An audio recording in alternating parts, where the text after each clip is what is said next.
Welcome back to our continuing E3 coverage here of Season Gaming. Right now we're going to talk about Square Enix conference.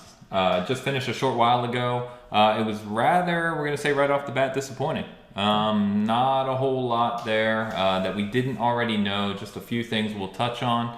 But really it was recaps of stuff we knew, so we're just going to blow through this one rather quickly. So Just Cause 4, Shadow of the Tomb Raider, Kingdom Hearts 3. All games we've seen already in Microsoft's conference. Not a whole lot new shown. A little bit for Shadow of the Tomb Raider, but we kind of know what to expect from that title anyway. Yeah. So nothing really too crazy on those big three. No, we saw some actual gameplay of Tomb Raider, which was kind of cool. A little bit of the stealth technique going on. The graphics look a lot like the last one, just cleaned up, and it's probably going to come out with super nice enhancements for both consoles already. So kind of cool to see. Kingdom Hearts, once again, we actually speculated that they were going to show probably the same trailer that they showed during the Xbox conference, and they sure enough did. You had, once again, Frozen, you had Tangled in there, and you had Monsters, Inc., the same stuff again, so pretty cool. Just Cause isn't just one of those games that some people love or hate. They showed a ton of stuff on it as far as the character, a little bit more about the story, and just kind of the crazy antics that you can expect from a Just Cause game. So yeah. Nothing new there for us, really. Yeah, nothing too extensive. So they did show Octopath Traveler, a game that we're both excited for, coming July 13th. Yep. Looks really, really good. That classic kind of 16-bit pixel art style. Very reminiscent to me of Final Fantasy 2 and 3 US versions. I think we'll both be picking it up.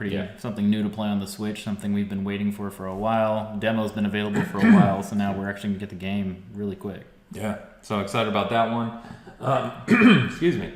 They did show two new games. So one is Babylon's Fall, and this is apparently being developed by Platinum Games for PlayStation 4 and PC.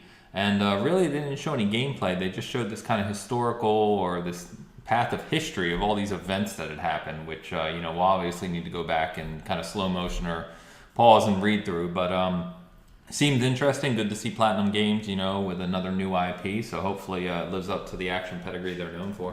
Yeah, it's as you just mentioned, one of the things that seemed to be a theme. At one point, I even thought this may have been like a PlayStation conference because there was a lot of coming to console exclusivity for Square, and it's coming to PlayStation 4. And then they had a lot of games that were coming to PlayStation 4, but also Steam. So I guess the old argument that Xbox has a lot of their games on console, but also on Microsoft Windows. It's kind of the same thing for PlayStation, but on Steam. So the same thing. As you just mentioned, that game just looks kind of interesting. I'm not really sure what to think of it yet, but it's definitely something new from Square, so I can applaud that for the most part. Yeah. We did see more of Dragon Quest XI, so very hotly anticipated release coming September to the West. Finally, we've talked about it before.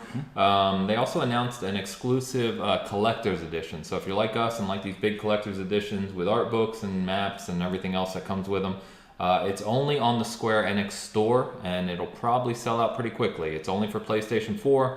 It is $150? Yeah, $150. $150. So if you want that, definitely get on there and grab one quickly.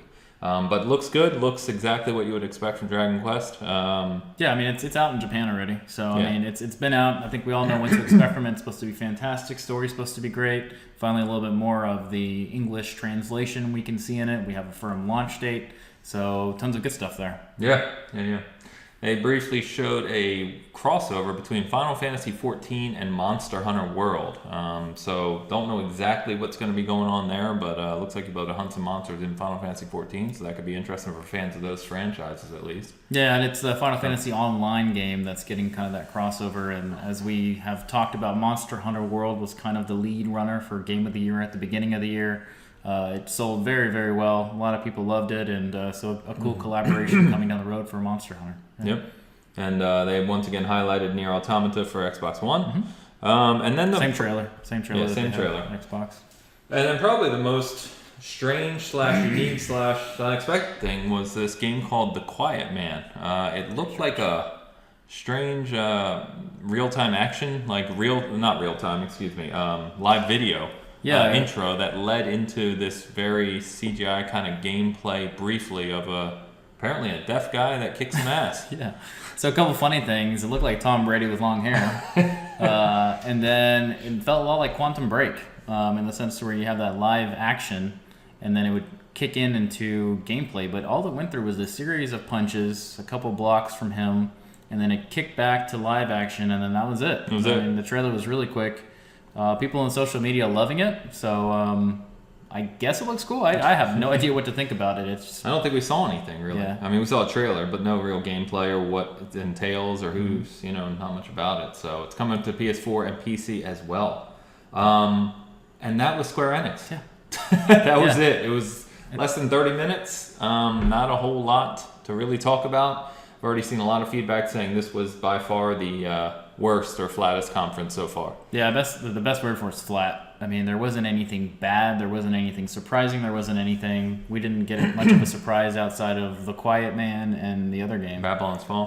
Fall, and that's really it. So, hit and miss. I mean, if you love Square and you're already expecting this stuff, it delivered exactly what you expected. But that's about it. There really wasn't much to it. It was short. Yeah, short, just like this video. So that's about it. Any questions on Square, let us know. Otherwise, continue to stay tuned. We're going to be tuning into Ubisoft here shortly and Sony later this evening. We'll recap both just like we've done these. Thanks for tuning in for our coverage here at E3 for Season Gaming, and we'll see you on the next video. Thanks, guys.